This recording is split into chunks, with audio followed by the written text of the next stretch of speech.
Hello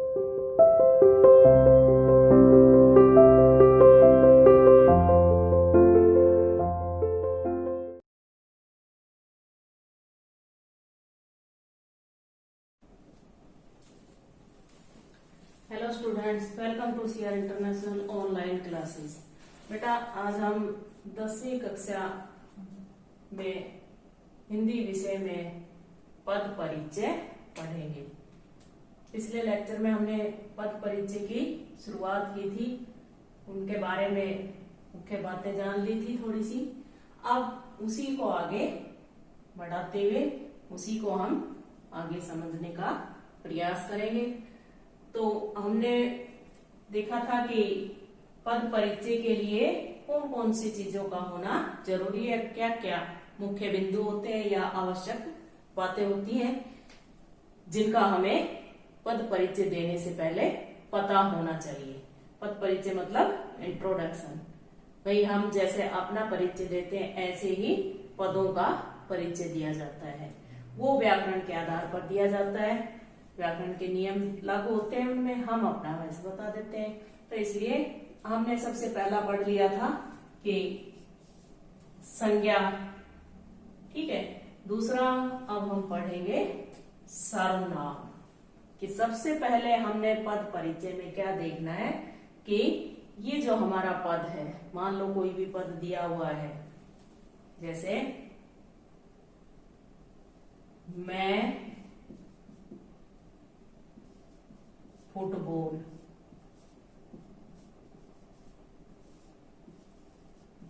खेलता हूं। तो अब हम मैं का परिचय देंगे। मैं का परिचय क्या लिखेंगे, हम कैसे देंगे? सबसे पहले देखेंगे ये क्या है। संज्ञा नहीं है, संज्ञा होती तो किसी का नाम होता, ठीक है ना, क्योंकि किसी भी नाम को संज्ञा कहते हैं। संज्ञा के 3 भेद होते हैं, व्यक्तिवाचक, जातिवाचक, भाववाचक, और 2 अन्य भेद भी होते हैं, द्रव्यवाचक और समूहवाचक, ठीक है।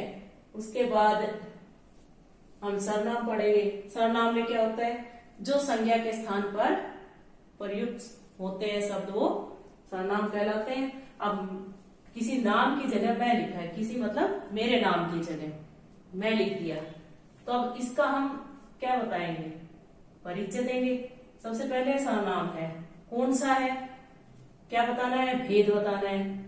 और अगर आपको पता है उपभेद भी का भी पता है, उपभेद जैसे सर्वनाम का पहला भेद क्या होता है, पुरुषवाचक, ठीक है। पुरुषवाचक सर्वनाम क्या होते हैं, जिसमें वक्ता, श्रोता और किसी अन्य के बारे में पता चले, वो क्या होता है, पुरुषवाचक। इसके 3 भेद होते हैं, कौन कौन से?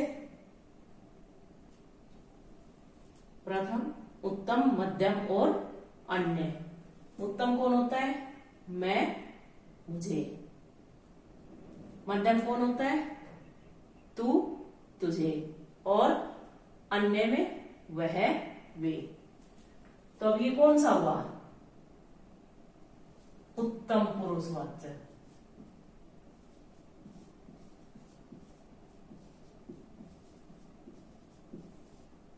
उत्तम पुरुषवाचक सर्वनाम, ठीक है। एक पद के कम से कम 3 या 4 परिचय, 3 या 4 बातें तो बतानी ही पड़ती है, ठीक है। दूसरा क्या बताना है, लिंग। हम मैं का लिंग क्या हो सकता है, मैं फुटबॉल खेलता हूं, इस क्रिया से पता लगाओ आप। अगर खेलती हूं होता तो क्या होता, स्त्रीलिंग। लेकिन अब क्या है, यहाँ खेलता हूं, तो ये क्या हुआ, पुल्लिंग, ठीक है। अब उसके बाद तीसरी बात क्या बतानी है, वचन।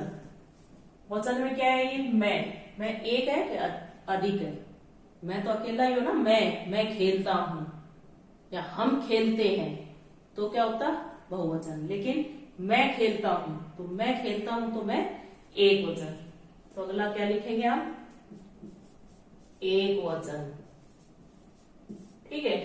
उसके बाद कारक बताना है।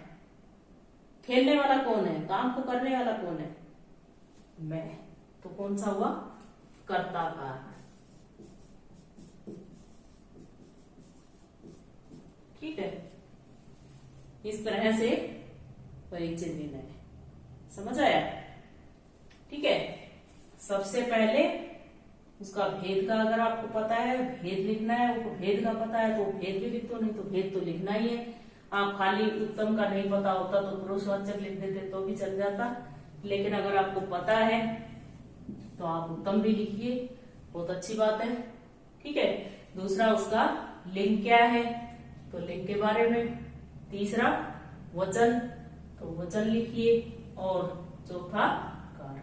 ये तो कम से कम आपको पता ही होना चाहिए। ठीक है, समझ आया। सबसे पहले हम भेद बताएंगे, उसके बाद लिंग बताएंगे, उसके बाद वचन बताएंगे, और उसके बाद कारक बताएंगे। ये तो हमारे सर्वनाम के। ठीक है, अब हम अगला है हमारा विशेषण। तो तीसरी बात कौन सी ध्यान में रखनी है हमने, विशेषण। कोई भी, अब विशेषण क्या होते हैं पहले हमें ये पता होना चाहिए। ठीक है, विशेषण होते क्या है, संज्ञा या सर्वनाम की विशेषता बताने वाले शब्दों को हम विशेषण कहते हैं। ठीक है, जैसे सुरभि,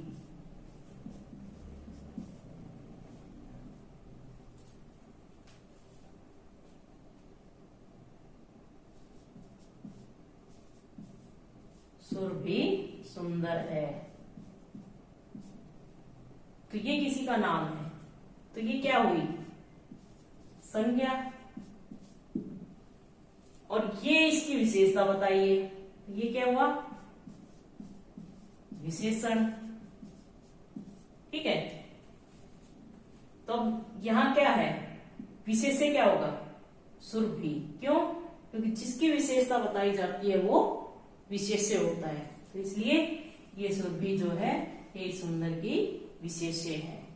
ठीक है, और ये इसकी विशेषता है। तो अब हम मान लो सुंदर का परिचय दें हम, तो सबसे पहले क्या बताएंगे, विशेषण का क्या बताएंगे, भेद। भेद कौन सा है, सुंदर। सबसे पहले आपको पता होना चाहिए विशेषण के कितने भेद होते हैं, कौन कौन से होते हैं। सबसे पहले होता है, इस संज्ञा वाला हटा देते हैं, हम संज्ञा वाला पढ़ चुके हैं तो इसलिए इस संज्ञा वाले को यहां से हटा देते हैं। तो इसके बाद हम क्या पढ़ेंगे, सर्वनाम वाला भी हम पढ़ चुके हैं तो इसको भी हम हटा देते हैं।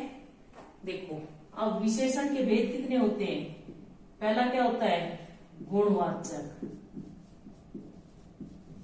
ठीक है, दूसरा संख्यावाचक,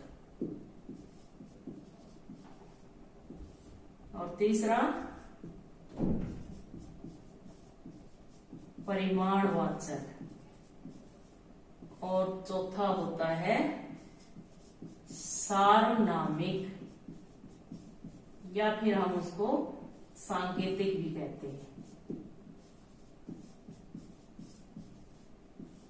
ये चार भेद होते हैं विशेषण के, ये भी हमें पता होना चाहिए।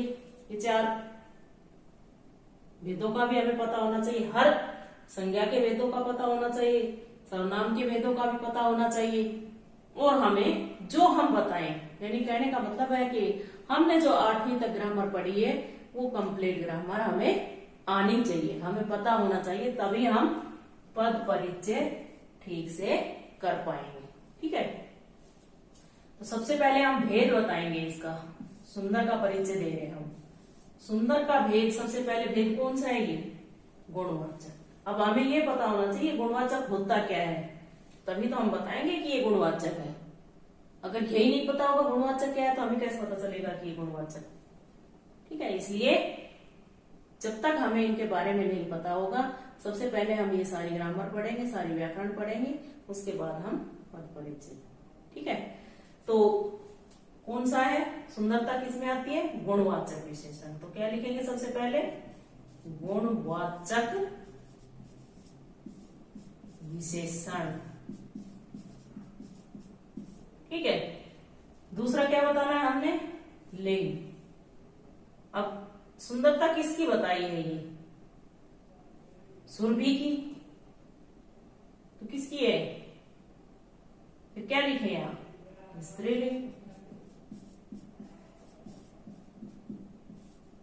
उसके बाद क्या बताना है, वचन।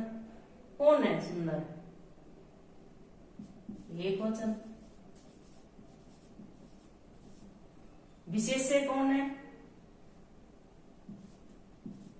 सुरभि, तो किसकी विशेषता है ये, विशेष्य में क्या लिखेंगे हम, सुरभि। सुरभि विशेष्य की विशेषता, ऐसा लिख सकते हैं या तो, या फिर विशेष्य सुरभि।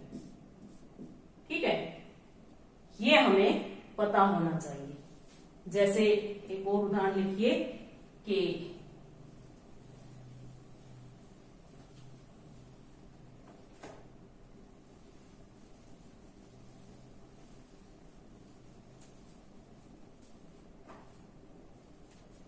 रीना 5वीं कक्षा में पढ़ती है।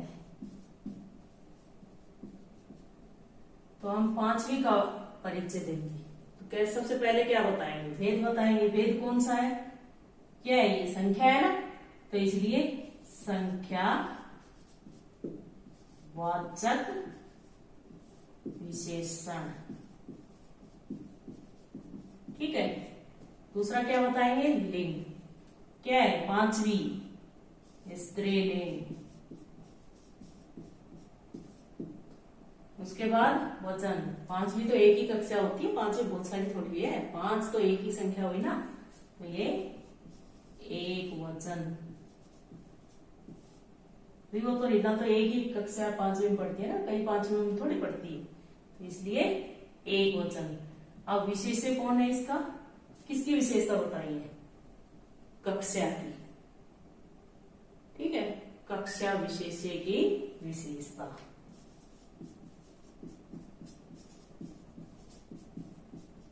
विशेष्य की विशेषता। ठीक है, ये इस तरह से अगर हमें पता होगा तो ही हम पद परिचय सही से कर पाएंगे। और इतना बहुत अधिक मुश्किल नहीं है, अगर आप ध्यान से पढ़ोगे तो ये बिल्कुल समझ आएगा और आप अच्छे से कर पाओगे। तो इसलिए आज के लिए इतना ही काफी है, इसी को समझ के देख लेना। मैं 2-3 आपको उदाहरण दे देती हूँ, यानी एक्सरसाइज के लिए। आप पढ़ के देखना, करके देखना, अगर ना आए तो मेरे से पूछ लेना। ठीक है, अब लिखो, 2-3 वाक्य लिख लो जिनके पद परिचय बताने हैं।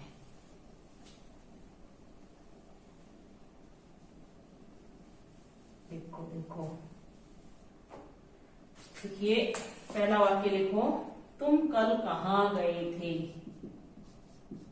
तुम कल कहाँ गए थे, तो तुम का देना है इसमें। दूसरा वाक्य लिखिए, गंगा हिमालय से निकलती है। इसमें गंगा का देना है। और एक वाक्य और लिखिए,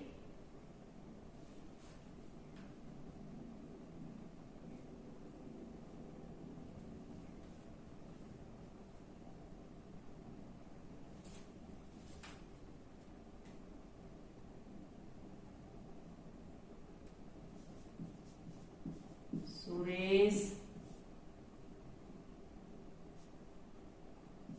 8वीं कक्षा में पढ़ता है।